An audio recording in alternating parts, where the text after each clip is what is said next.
Welcome back to Let's Talk MMA. I'm Brody. You can see there's no Colby. And this is the only channel where picks and bets are the same thing. I'm alone today, as you all can see. Colby's a little under the weather. So we're going to try to get through this. We know how it's been with the technology in my hands. Not the greatest, but we'll see. We'll give it some time, let some people get in here, and then we'll start breaking down these fights.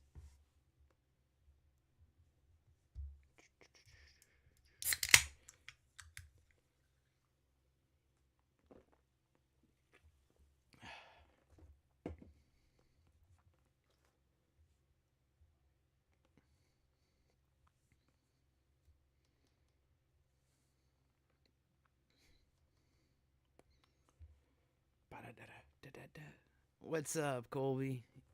Colby is in the chat. Give it a little bit of time. Let some people come on in.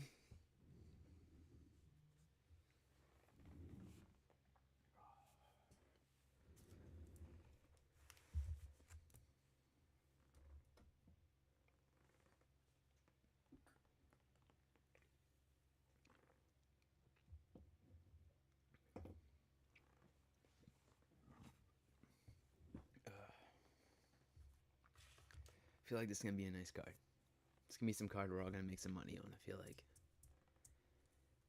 It seems pretty straightforward. At least to me.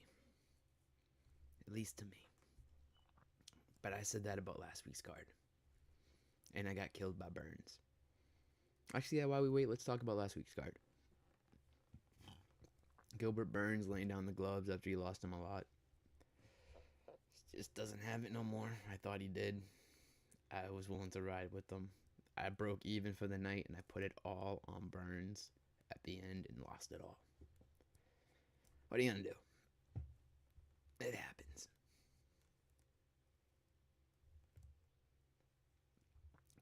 Colby will go over his picks on Friday with you guys, so I can't wait to see where we will. I know a little bit where we differ. It's a couple of fights. It's gonna be interesting. But alright. I don't got all night. I don't think anybody else does either. So let's get into these fights. First fight of the night is Talita Alencar taking on Juliana Palastri. 1 second. There we go.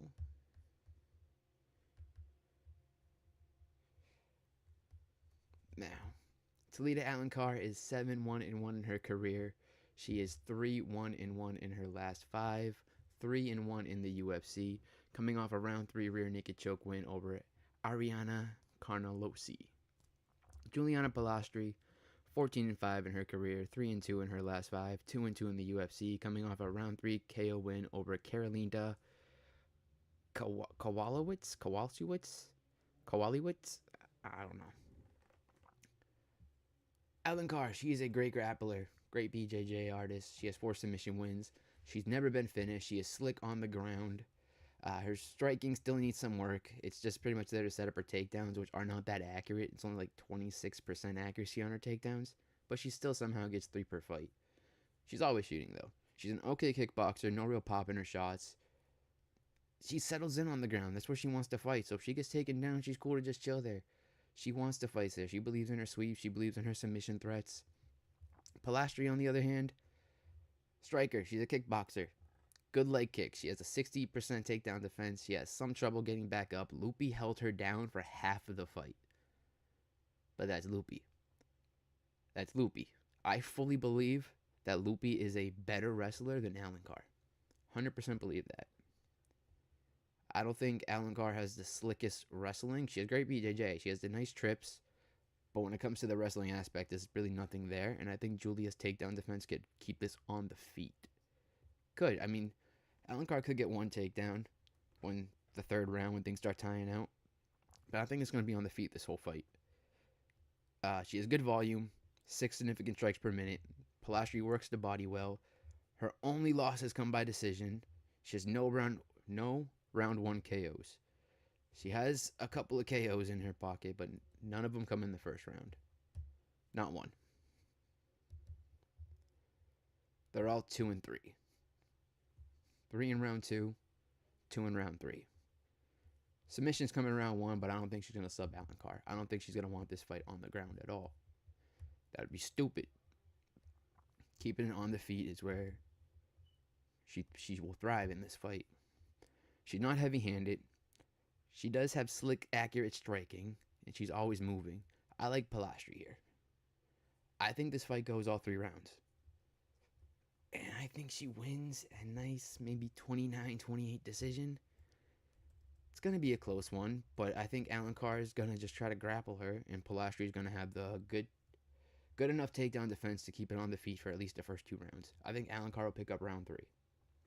I think that's when Pilastri will tire out a bit more. But if she does get too heavy-handed, if she starts swinging a little bit wild, those takedowns will be there for Alencar, and that, so I'm not saying this is a 100% confidence pick, but I like Pilastri here. I like her to get it done by decision. And yeah, according to Tapology, this fight's 50-50. I kind of agree with them. But let's move on. Moving up the card. We got the welterweights going at it. We got Max Griffin taking on Victor Valenzuela. All right. I got a little bit of issue with this fight. There's something I have a problem with this fight with. So Victor lost his Contender Series fight. Like, he lost it. Give you a solid cycle. I feel like cycles might be a little bit hard. I only see 2 KOs on this card this week. Let me break this down more. Maybe we'll get into cycles a little bit later. But right now, I only see 2 KOs this week, and it's not in this fight. I don't know how Victor got into the UFC. He lost his Contender Series fight. He got knocked out in round 2. Then he went to the regionals. He got a knockout win, and they're like, "Yeah, we'll just sign you. We'll take you." I don't get it. Max Griffin, I get. He's 40 years old. I mean, he's coming off a split decision loss to Chris Curtis. I think he's on a 3-fight losing skid. 2-fight losing skid. But he went to decision with Morales. That shows that he's not getting finished. He is tough. He is durable. He hasn't been finished in years. This is a vet. He has slick striking from range, but this is a short notice fight. This is a couple of weeks' notice for Griffin. And for Victor, it's about the same. Victor fought, though, about 2 weeks ago, I think it was. When was this fight? 3 weeks ago. He fought 3 weeks ago. And now he's coming in to fight Griffin. So that's another weight cut he has to make. Unless this was... Let me check this weight right here. Because if he fought at 170, now he has to cut back down in 3 weeks, back down to 170. Or is this at like a 185? No, this is 170. So he's double cutting within a month. I don't like that. I don't like that for you at all. Griffin, on the other hand, man, he's a vet. He's been here for long. But you can trust him to last. I mean, look at his last few fights. I mean, the split decision with Chris Curtis, it doesn't look good. But Chris Curtis is a tough vet, too. It's a vet for his vet. Chiesa, nasty submission threat. All right, Jeremiah Wells, you should beat him. Michael Morales, that dude's going to be champion. Tim Means, split decision. I mean, I don't know. If we get the same Chris Curtis that fought, the same Max Griffin that fought Chris Curtis, I think he wins. I like Max Griffin to win a decision. It's going to be, I don't think that hard of a fought one for him if he chooses to wrestle. I don't know. I don't like Victor. He's a give one to get one type of striker. He's talented on the feet. He's dangerous. He's powerful. So just take the threat away, get him on his back. I think Max has this. He's the vet. He knows all the tricks. He's fought people like Victor before. So give me Griffin. Give me a decision, probably another 29-28.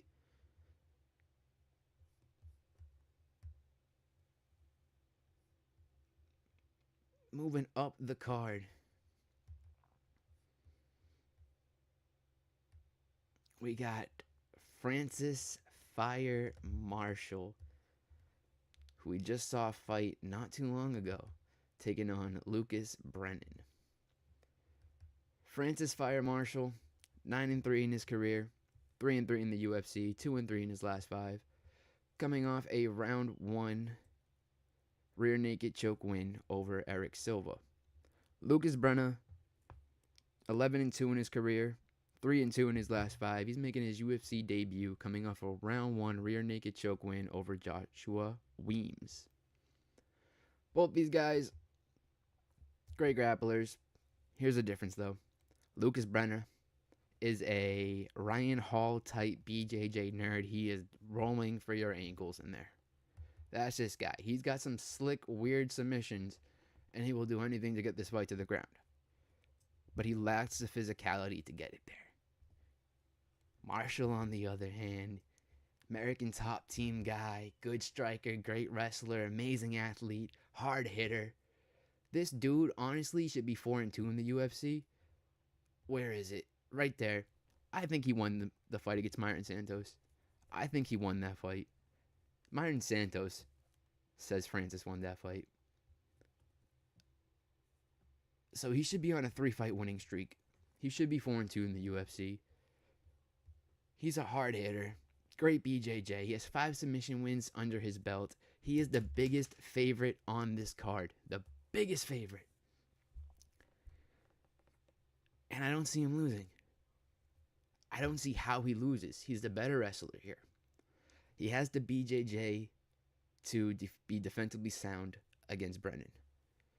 He's the harder hitter. He's the better striker. How does Francis lose this? I mean, if he blows his ACL out in the first couple of seconds, like, I don't want to talk about it. But I don't see a way Francis loses. I don't see one. I see a knockout. I see Brennan diving for Francis's legs and Marshall just laying him out. Just laying him out cold. I don't see how this dude's in the UFC. I mean, yeah, I don't see how this dude's in the UFC. He ain't coming from the Contender Series, is he? No. No, he's just a Ryan Hall type of grappler. Yeah, he's going to get knocked out. He's going to get knocked out. Francis Fire Marshall, by way of knockout, over Lucas BJJ Nerd Brennan. Nerd. I didn't hit him with the nerd.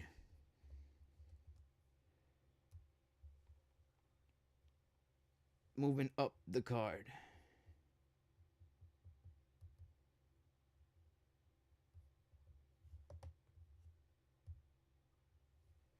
We got Jafael Filho versus Cody Durden. Filho, 17-4 in his career. 3-2 in the UFC, 3-2 in his last 5, coming off a round 1 Kimura win over Clayton Carpenter. Crazy. Crazy hit a Kimura in the UFC. Crazy was under Clayton Carpenter. Cody Durden, 17-10-1 in his career, 6-8-1 in the UFC, 1-4 in his last 5, coming off a decision loss to Tumen Barrow. Now, this is a short notice fight for Cody. He's been losing a lot as of recent. Decision, subbed, KO'd, decisioned. He's on a 4-fight skid. When was this fight? Like a month ago? Yeah, a little over a month ago. He's on a downfall. Cody was a good boxer, good wrestler. He had good BJJ, but it's all just starting to fall apart. I mean, he did look good against Tumen Barrow, but that's a road to UFC fighter, and they're always not the greatest competition. I think Filho, man, he has power in his hands. He destroyed Carpenter. Like, it's crazy that he hit a Kimura on him. A finish is live here for Filho. And I think his amazing BJJ skills is what's going to get Cody Durden caught. And I think Cody's going to get subbed. I think Cody's getting subbed.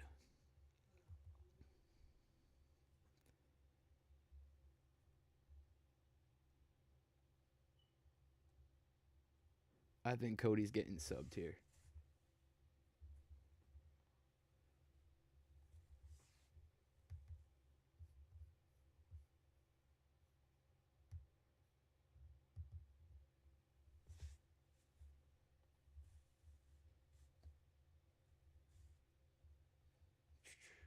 What do you guys think?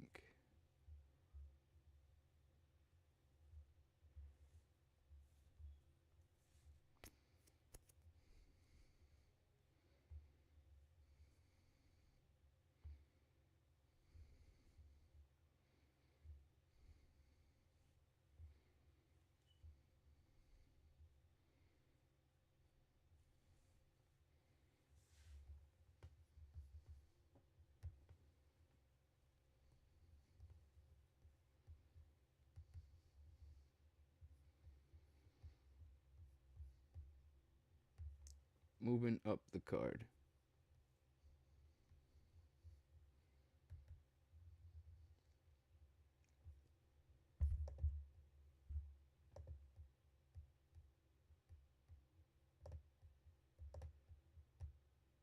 Silva versus Montague. Mayra Bueno Silva versus Michelle Montague.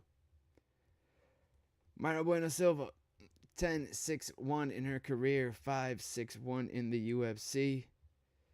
0-4 plus 1 no contest in her last 5. You like the Philio sub call? I like it too. I like the sub call too. I think I think Durden's getting subbed. Like I really do.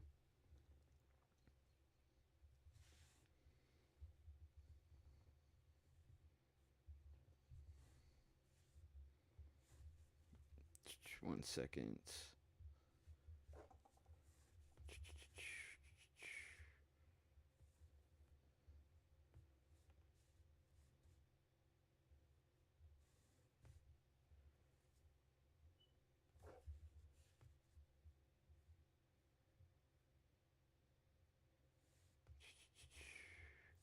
Sorry guys, give me 1 second. I'm just checking something.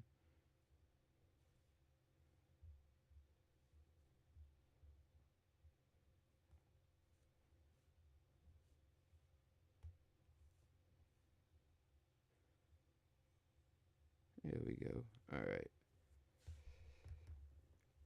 All right. Sorry about that. But what do I say? All right. Yeah. Bueno Silva, coming off a decision loss to Cavalcanti. Look at this. This is terrible. This is absolutely terrible. I mean, great competition. The loss to Cavalcanti, good loss. Good loss. Loss to Jasmine, good loss. These are great high level competition. You know, Macy Chason knocked her out. Good loss to Raquel Pennington. What happened here? Maybe that's the reason for all this. Yeah, she popped for Ritalin. Mayra Bueno Silva popped for Ritalin. She has not been the same fighter since. Alright. She is losing focus in these fights. Her mental status is not there. It is poor. Her striking's okay. But I will say those 4 losses right there are to like the best in the division. Some of the best women in this division. It really is. But Michelle, 7-0 in her career. She's an undefeated fighter. She already has 1 UFC win. It was against Luana Carolina. I'm right. Good BJJ. She hard to stop in there. She doesn't bring any big power. Her striking sucks.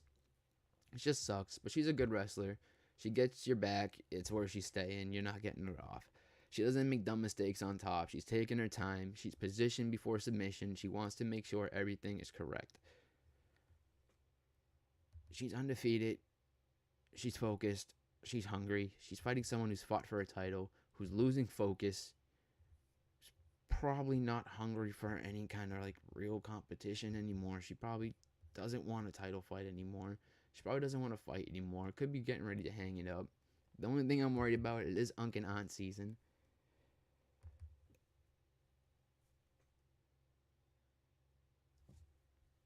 So,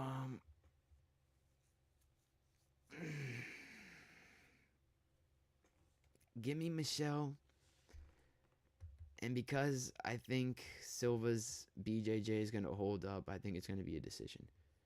I think Michelle Montague wins a decision. Probably going to be a boring grappling fight, honestly. This is women's MMA. It ain't going to be nothing crazy like Grasso versus Barber. This is probably just going to be a grappling decision fest. 29-28, maybe 30-27. Clear Michelle.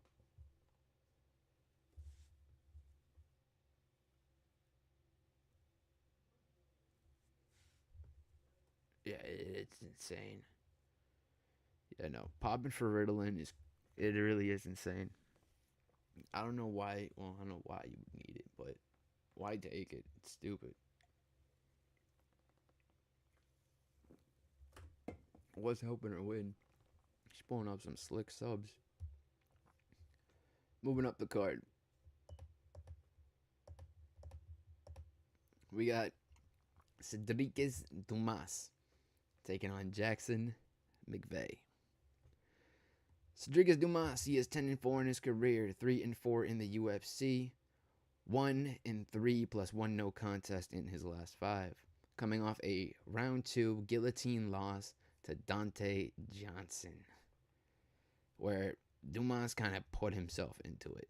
He was like, this is how you do it. Here's the setup. Now just squeeze and okay, I'm done. That was it. All right, Dumas didn't want to be in that fight anymore. He realized he couldn't get Johnson out of there. Johnson stayed calm. And Johnson didn't turn out to be as tough as everybody thought he was. He thought he'd be the big, strong power puncher. And I think he barely won a decision his last fight, if I remember right. But Dumas, he hasn't improved at all. This dude's not focused on his UFC career. Everything he's talking about is about his criminal lifestyle and the court cases he's going through. And he's athletic, but when the going gets tough, this dude starts quitting. Jackson McVeigh, 6-2 in his career, 0-2 in the UFC, 3-2 in his last 5, coming off a round 2 loss to Zach Reese by rear naked choke. Jackson McVeigh is at the MMA lab. This dude's tall and he's big for the weight class, but he's been can crushing on the regionals, and since coming to the UFC, he can't find a win. He fought Bruno Ferreira and he got subbed. He fought Zach Reese and he got subbed. McVeigh's supposed to be the sub guy. He really is. His striking's just okay, but he's supposed to be the nice submission dude. But this is the perfect fight for him, I think. I don't see Dumas as being focused at all in the UFC, in the fight game. He's never going to be a champion or a contender. He's not. McVeigh showed heart in his last fight against Reese. You know, he was only at the MMA lab for like a month at that point. This will be his first time being there for like a full camp. I think McVeigh got it. I think Jackson McVeigh beats Cedriquez Dumas. I think he subs him. I'm going to go with the submission. I think it's going to be probably an Anaconda or a Darce. I think Dumas is getting subbed. I don't see McVeigh losing 3 straight. I don't see Dumas picking up a win in 2026. I don't. I mean, if you look at that. Like, how can you expect him to pick up a win? Sub by Dante Johnson. No contest with Zach Reese because he got kicked in the nuts. Knocked out by Michael Olazechuk. He beat who? Who the hell is that? Knocked out by Ruzi Boev. Alright, like, I think McVeigh got it.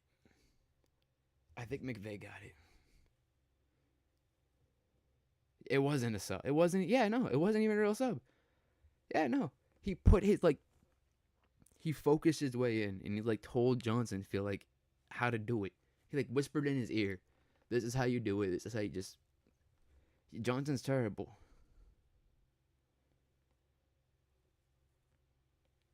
Well, yeah. Probably why the UFC don't want people on Ritalin. If it increases pain tolerance. Give me McVeigh. Full camp at MMA Lab. The stuff they put in the water there is crazy. I say it every time about that camp. And Dumas can't leave. I don't know if he can leave 10 miles from his house unless he's in a fight due to his court cases and stuff. So this dude's definitely not getting the best training, the best looks in the gym. Needs to cover court. Yeah, he does need to cover court fees. He needs to cover a lot of his court fees. But he ain't getting the win here. He'll get his show money. He ain't getting no win money. Give me McVeigh. Give me the submission. Probably Darce or Anaconda. Now if I can just pull up my next notes.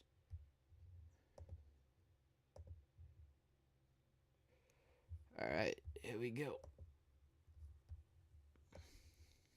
We got Rodolfo Vieira taking on Eric Mecanico.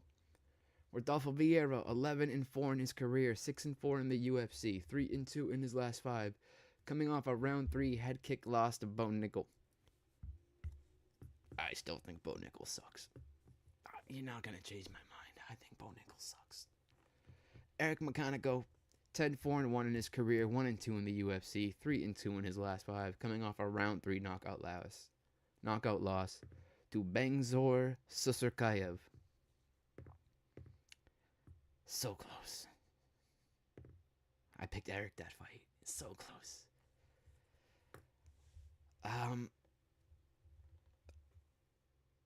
I've gotten a couple of Eric fights right here. I got the loss right to Ruziboyev. I got the win right against Cody Brundage.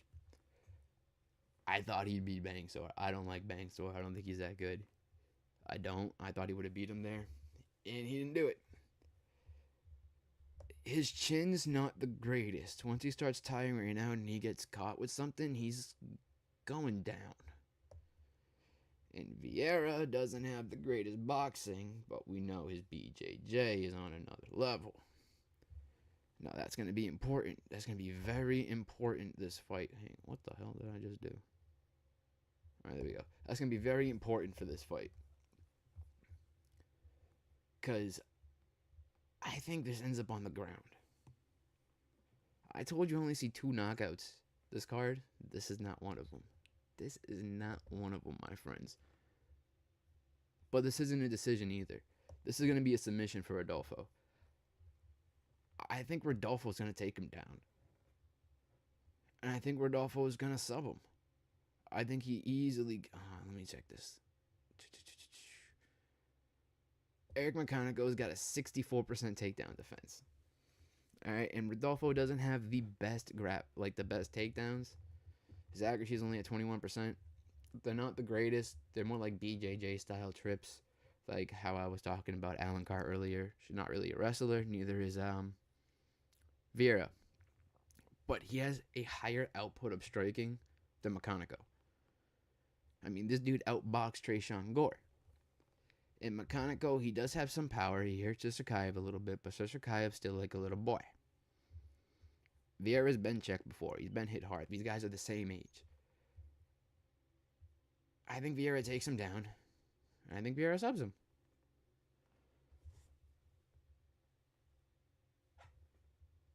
Bo Nickel is an embarrassment. Yeah, Bo Nickel's not the greatest. Not the greatest at all. Been checked before. He sucks. He sucks. He absolutely sucks. Yeah, no, I don't like Bo Nickel. Where were we? What were we talking about? What fight is this? Oh yeah, Rodolfo. Yeah, no, this should be pretty straightforward. Mecanico's not the greatest. His only win is against Cody Brundage. I think Rodolfo... I'm not doing MMA math here, but I think Rodolfo could beat Cody Brundage. I think Rodolfo beats Eric Mecanico. And I think Mecanico is probably cashing his ticket out to the UFC. We got Tapologies on my side here. I don't know if that makes me feel confident or discouraged, but the bet's already placed for Rodolfo Vieira by submission. So we're rolling with it. Moving up the card.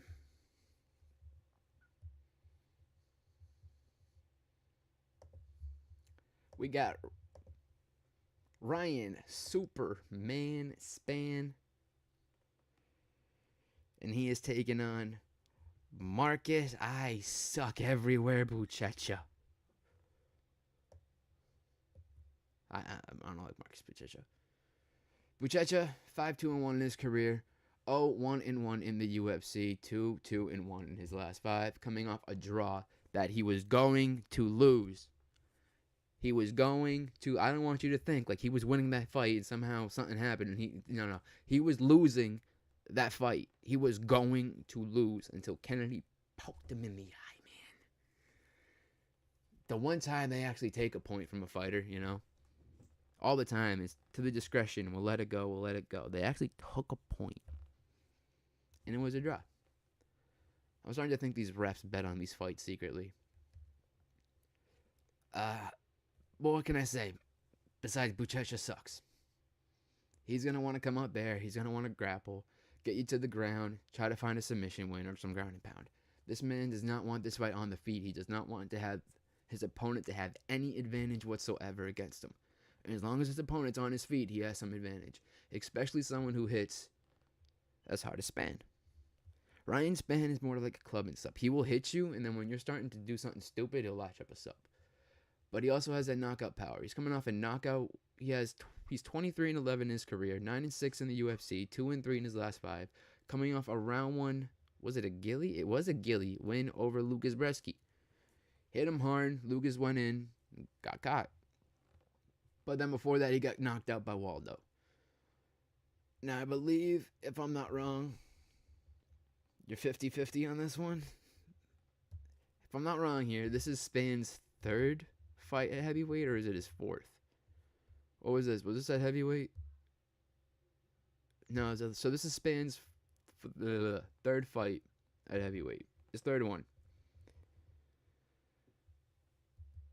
And like I said, that's accurate. He hits hard, but usually ends up getting a submission win because people will go in, die for something stupid, and get caught.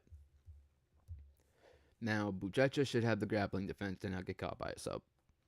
Spann should know that this guy is a BJJ black belt. He's a good BJJ practitioner. He should know to not go to the ground with him. I don't care if this man's on his back. I'd rather have you dance around like you're Gage Young last week than go to the ground with Buchecha.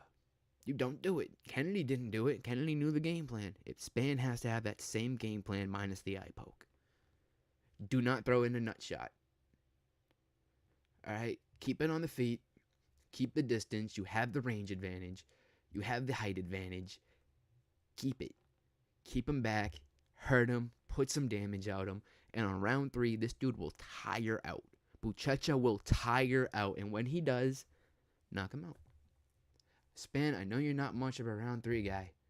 I know you have trouble getting there. But if you can't get Buchecha out of there in 1, you have to survive round 2 so you can do it in 3. You can't let him grapple you. You cannot let him do it. But I'm taking Ryan Spann to get this done. He's getting a KO in rounds 1 or 3, no 2. And I'm always a guy calling for 2. And if it's a 2 here, I'm going to be sad because I'm not betting the 2. But I did bet the KO. Ryan Spann will knock out Buchecha. Buchecha will get knocked out in the UFC. You mark my words. This will happen. I will see it happen. I do not like this guy. Don't know why I have such a bad vendetta against Marcus Buchecha. I just do. I don't like him. And I've gotten all his fights right in the UFC. We are going into the bantamweight division here with this one, boys and girls. We got Montel Jackson taking on Raoni Barcelos. Montel Jackson, 15-3 in his career, 9-3 in the UFC, 4-1 in his last 5. Coming off a split decision loss to who? Oh yeah, Figgy. You lost to Figgy? You lost to a 2025 version of Figgy. Oh no. Raoni Barcelos, 21-5 in his career. 10-4 in the UFC, 4-1 in his last 5, coming off a decision win over Ricky Simon. I don't see any world where he gets around 3 KO. I think he has 7 minutes max to do it. See, I hope C-SPAN. That's what I'm saying. Like, if it's not round one, he has to survive the second round, and he needs to recover. He needs to use that time to recover. He has to be wise. You know, this is his only third fight at heavyweight. Hopefully, his recovery is a little better. That's all I'm hoping for here. Is his recovery is just a little better than it was at light heavyweight. You know, he's got more muscle, a little more power to him. Hopefully, the cardio is getting better too, because he's not having to cut so much. Or maybe it's worse, and I could be just, talking out my ass here. But we'll see. I'm just hoping it's not round two. One or three. I'm sticking with the span. 1 or 3. Um,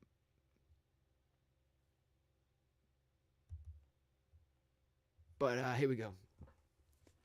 Jackson and Barcelos. See, I'm on Rayoni. Rayoni Barcelo. I'll tell you why. All right. Montel Jackson's a great striker. This dude's got a flash KO over, I think it was Damon Blackshear, right? Yeah. Yeah, straight left. Knocked him out. That was crazy. Flash KO, and then he didn't fight for a while after that. And I was always wondering, like, where dude's got a flash KO? Where is he? How come he's not back yet? I don't know what took him so long to come back and fight Daniel Marcos, but I think he barely won that fight. Then he lost a split decision to Figgy. How do you lose to Figgy? How do you lose to a 2025 Figgy? It doesn't make sense. You should have knocked him. You honestly should have knocked him out. And if you're not knocking out Figgy, how are you going to knock out Arione? This dude has been on a tear. All right, the major upset over Peyton Talbot. Huge upset. He just grappled the hell out of Talbot. Showed Talbot he didn't deserve to be as high as a favorite he was that night. Talbot was the biggest favorite on the card, if I remember, like a minus 1,200. I know Barcelos was like at the plus 750, 650 range. Like, he was the biggest underdog, and he's like, I'm going to teach you guys a lesson. Then he boxes up Cody Garbrandt. Then he counter wrestles, out wrestles, and boxes up Ricky Simone. Like, Barcelos is going crazy right now.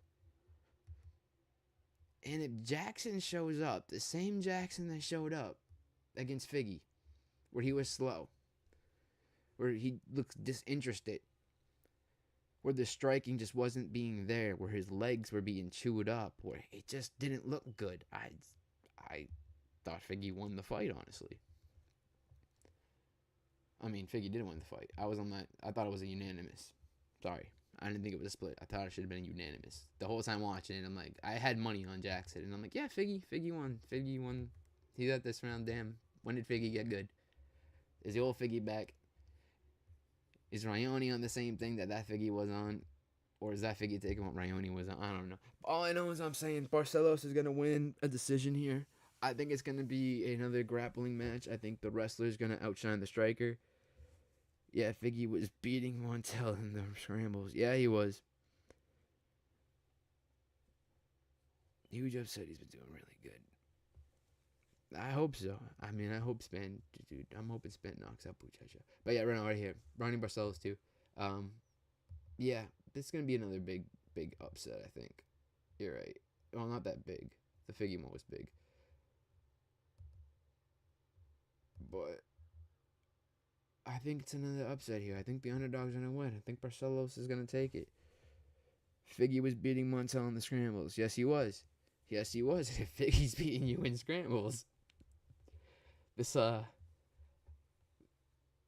wrestler's gonna do it. I'm trying to remember. I think he was some type of champion Spanish wrestler, I believe. So I think Rayoni's just gonna take it to Jackson, and Jackson's gonna wilt.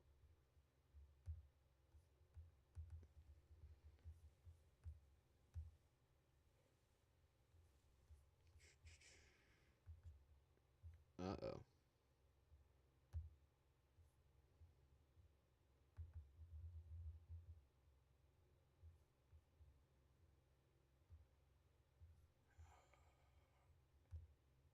Well, when one thing fails, you always fix it right up. Close that one out, and we're back.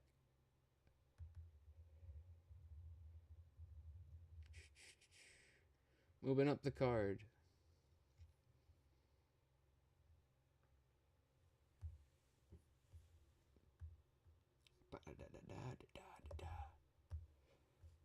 We got Davy Grant taking on Adrian Luna.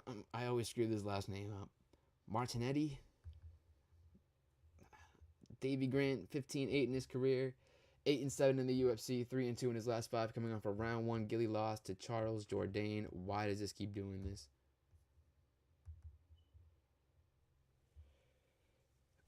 Didn't Montel fight Figgy before or after Figgy fight Sandhagen? It was after the Sandhagen fight. It was after Figgy already blew his knee out, which is even worse. Like, it's crazy. I saw no way Figgy won that fight, and somehow he still pulled up the upset. Davy Grant coming off that round 1 Gilly loss to Charles Jourdain. Martinetti, 17-1 in his career, making his UFC debut, 5-0 in his last 5, coming off a decision win, over Mark Vologden, which was apparently the fight of the year, which I do not agree with again. Told you guys that last week, I'll tell you that this week. I did not agree with that. Fight of the year was Iwo. Everyone here is on Martinetti, and I get it. Dude's got hype after that fight with Vologden. He's a dog. His chin's pretty strong. It holds up. He puts out a really great volume. I think it's like 7 significant strikes a minute, I believe. I'm going to double check that real quick. Oh, it's my bad. It's 11. He absorbs 7. This is a crazy output this guy throws out. But I don't know if it was him, the fighter, or the fighter he was going against. I don't know if Vologden brought that out of him, or if that's just how he normally is. Because Martinetti, I feel like if you look at this, right, Martinetti's more of a submission threat. Oh yeah, this ain't working right. Martinetti's more of a submission threat, if I remember right. He's not really that one punch KO power, bro. The pop up is like Family Guy. Yo, it's crazy. It's crazy. It just doesn't stop. Oh my god. Right, we're gonna try this out again. We're gonna do this. We're gonna do this.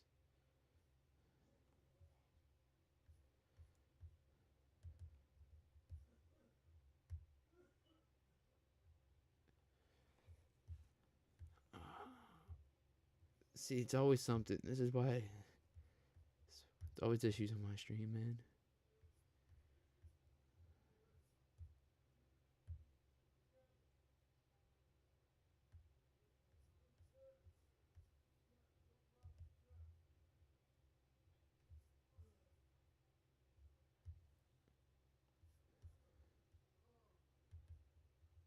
Alright, there we go. Martinetti.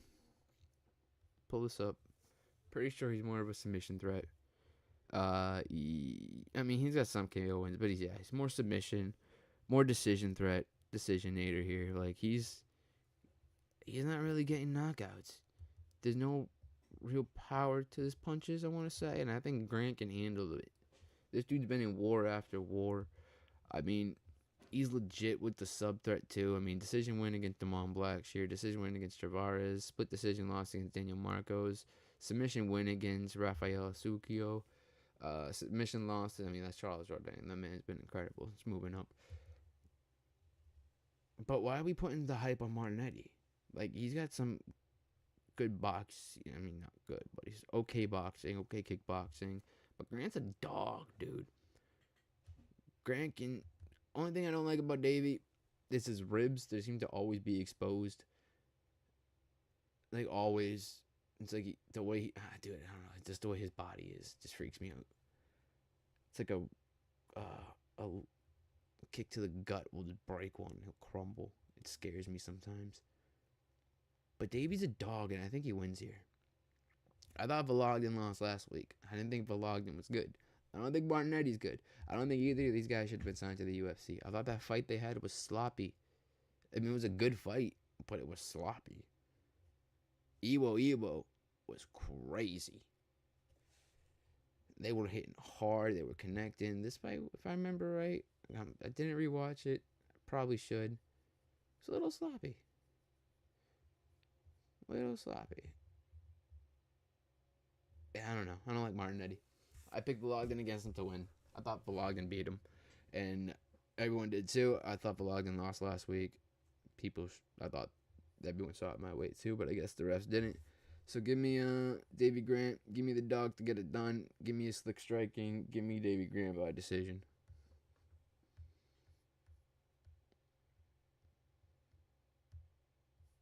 Moving up the card. Rafa Garcia is 18-4, taking on Alexander Hernandez, 18-8. Rafa Garcia, 18-4 in his career, 6-4 in the UFC, 4-1 in his last 5, coming off a round 3 knockout win over Jared Gordon. Was that the fight Gordon got hit by a car?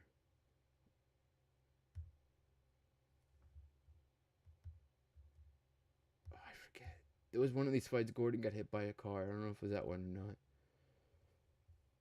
But yeah, taking on Alexander Hernandez, 18-8 in his career, 10-7 in the UFC, 4-1 in his last 5, coming off a round 2 knockout win over Diego Ferreira. I mean, these are some solid. Chase Hooper, chin might not be there. That or Hernandez broke it. Ferreira was on, old guy on the way out. Hollowborough and Hubbard, they were close fights. I thought both of them were.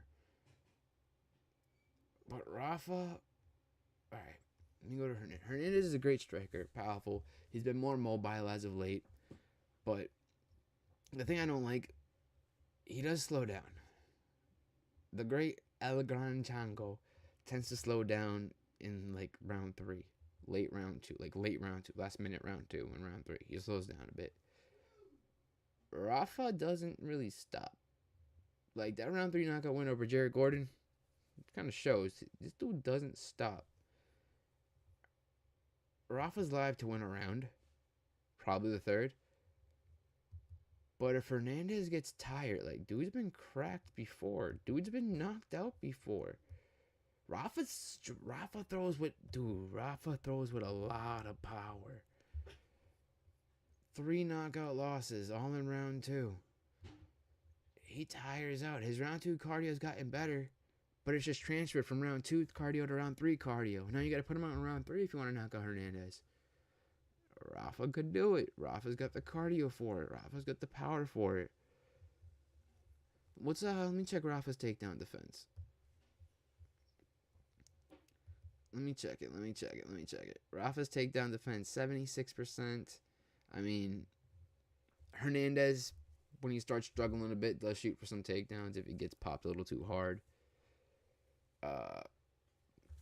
Garcia, they both got a negative strike, dude. They both strike the same. They both land the same. They absorb the same. Almost the exact same differential. This is crazy, this fight. Gordon got hit by a car before that fight. Okay, so that was the fight. That was the fight where he got hit by a car. Okay, so that makes more sense. That's why Gordon got knocked out. I think in this fight,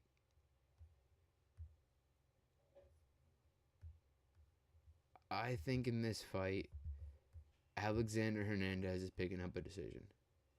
I think he wins the first 2 rounds. He slows down in round 3, and he's able to just avoid what he needs to avoid to not get knocked out.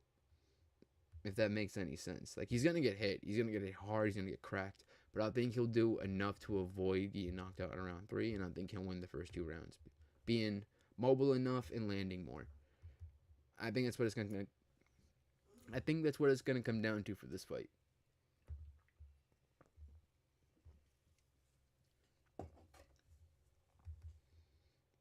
So give me Alexander Chango Hernandez to pick up a decision.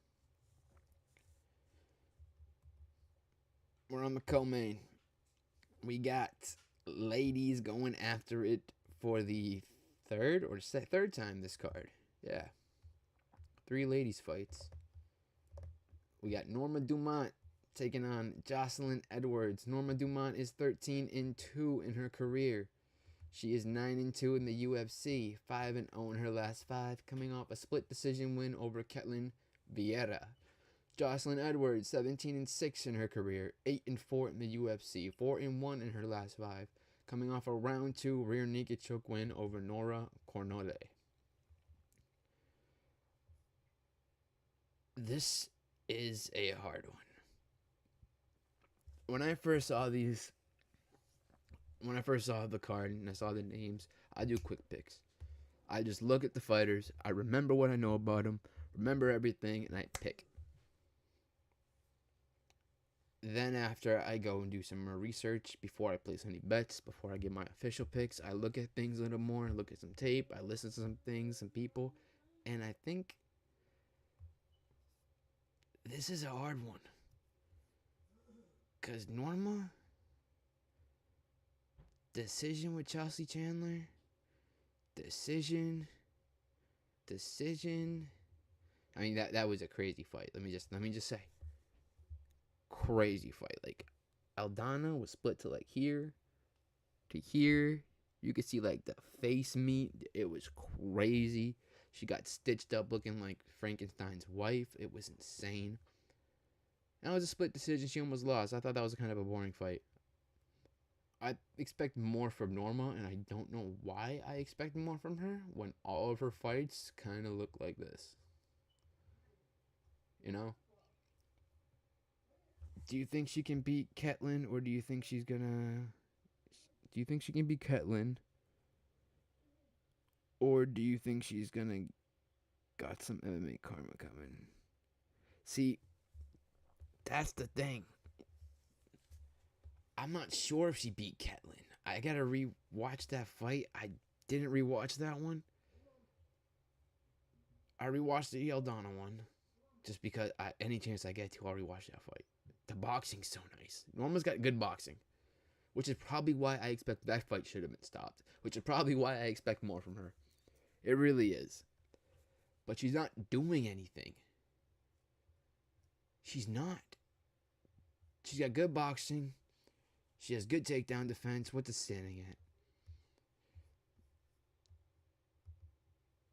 Takedown defense standing at 68%. It's pretty good.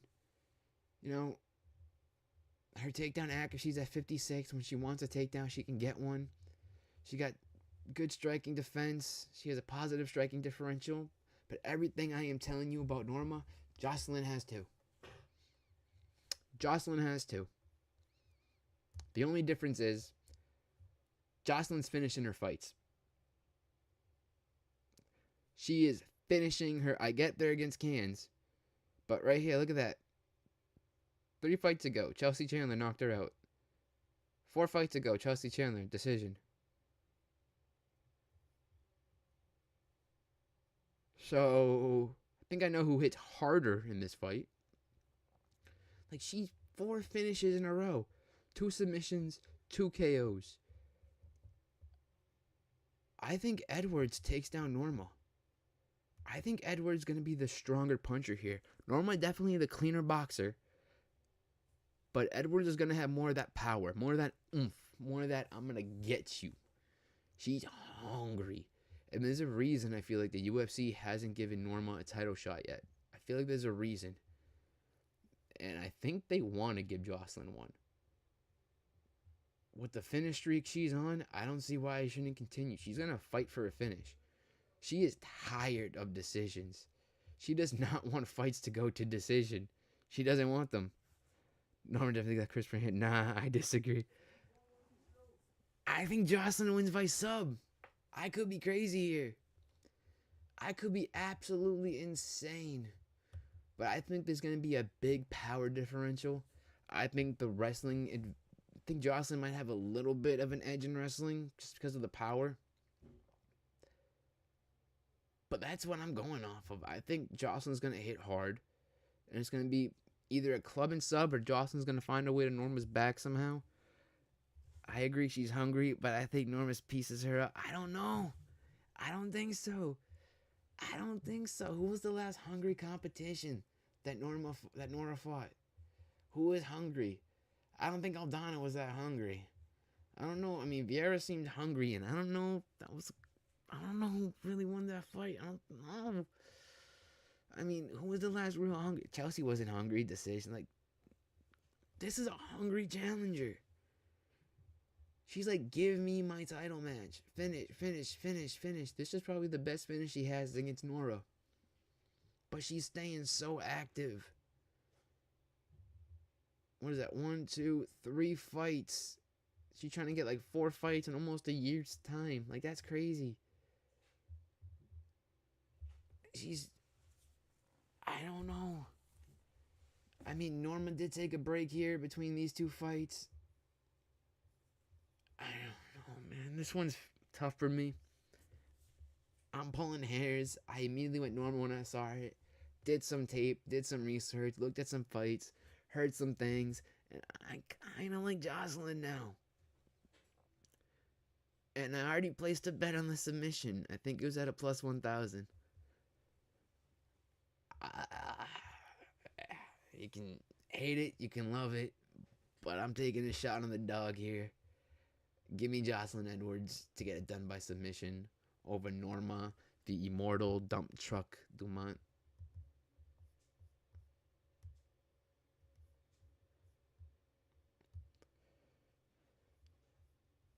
Moving up the card.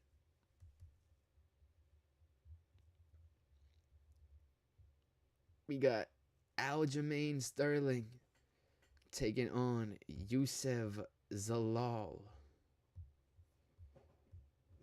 This is going to be a grappling wrestling match. I can tell you that right now.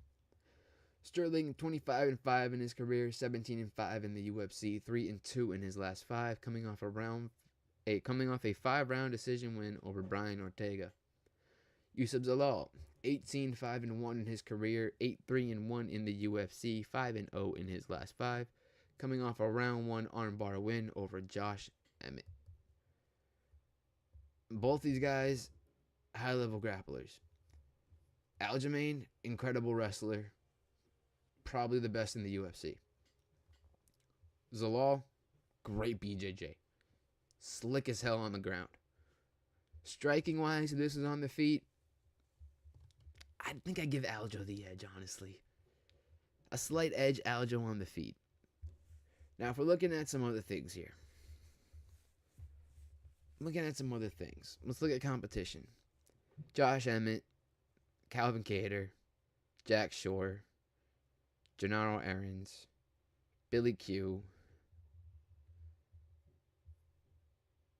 Brian Ortega, Mozar Evelev, Calvin Kattar, Sean O'Malley, Henry Cejudo.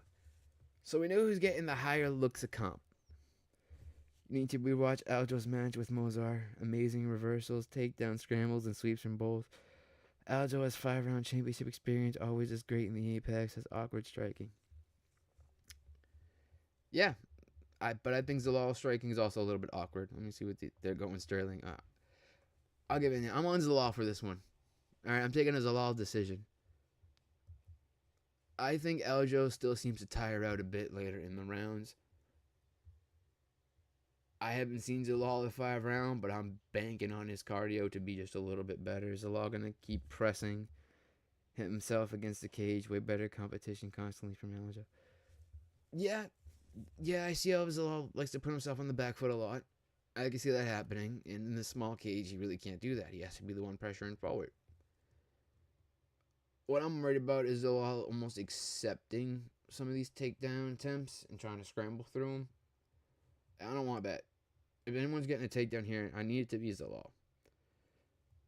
And I know Aljo has that 5-round championship experience, but I think he does slow down. I think Zalal has this in rounds. I think 3 will be close. I do. I think it's going to come down to round 3. I don't know why, but I feel like round 3 is going to be the close one. That will be the round to call it, because I think this fight does go to a decision. You're going Aljo, RNC, or decision. I'm going Zalal, and I'm going the straight decision. I think Zalal's grappling and Aljo's grappling are great enough to counter each other's subs. I don't think they'll get caught in anything stupid. I think they'll be smart about it. I don't think they're gonna want to strike as much. Even though I give Aljo the edge in the striking here, I don't think either one of them want to strike. They'd rather grapple, wrestle, have fun that way. Try to find a submission win or a ground and pound. Try to find an easier path to victory than just trying to stand with a guy across you that wants to beat your ass. But if you're going decision for Aljo or RNC Aljo, I'm taking Zalal. Like, I gotta go Zalal. Dude's been on a tear. I know it's like, who has he beat? And you're right. An aging Josh Emmett, he armbarred him in round 1. Went to decision with Calvin Kattar, but so did Aljo. I mean, subbed up Jack Shore, but Jack Shore's not real competition, really. Like, Jaron Aarons. Who? Billy Q. I haven't seen a guy Billy Q really beat, honestly. It's just, dude, the higher level of comp here from Aljo. But it's also 7 months ago, 6 months ago, 1, 2 months, 1, 5. Like, we got more active on Zalal's side. 2 and 8 months, took time off. 2 years, I don't know. I feel like Zalal's just a little more active. Zalal's trying to beat Oliveira's sub record, so he's going to be hunting for it, but I don't see that happening. Yeah, he's not going to beat the record. And if he tries to, he will lose. He will lose. If Zalal tries to beat Oliveira's sub record, he will lose. I'm not that stupid. But what if he's saying that to kind of, fake out Sterling? Like Terrence McKinney said, he was going to grapple. He's Terrence McKinnicoff. And anyone who believed him was an idiot. So maybe he's trying to get in people's heads. Maybe he's saying he's going to hunt for a sub, get Aljo thinking. Really get Aljo thinking. But I see this extending. I see this going the distance. I see it being a hard fight. This could even be a split decision. I'm going to say a split decision win for Yusuf Zalal. That's what I'm going with. That's what I think I like. This is going to be one of those crazy ones. And it's going to be Sal. Sal Diamano is going to be the one to say who wins this fight. It's going to come down to round 3. It's going to be a split decision. And it's going to be Sal Diamato saying this fighter won. And I'm always on the wrong side of the Sal's calls. But if you're following me, Zalal's trying to be... I already read that. So if you're following me, you're taking Zalal. If you're following Colby, you're on Aljo. Me and him disagree on a couple fights this week. It's going to be interesting to see what happens. We'll be back Friday. Go through some bets, some parlays, a little bit more. Hopefully I can get some things together, get some things set up for you guys, because I think I'll be back in control again for that stream. But, yeah, hopefully my computer can handle it. Anyways, thanks for watching. Thanks for tuning in. Like, comment, subscribe. Please leave your picks. Leave your bets. Leave who you think's going to win. I gave you every one of my calls. I'm putting my neck out here. I've done terrible these last few cards. I'm not going to lie. My last good one was Piper Izzy. But I think this is a turnaround. I'm not betting finishes. I'm not looking for finishes. I'm looking at what's going to happen at this card. And I think I found out what's going to happen to a T. To a T. Thank you, brother. So, we will catch you guys next week. We will catch you guys Friday. I'll have Colby with me. Hopefully. Fingers crossed he's feeling better by then. And, yeah. See you guys Friday.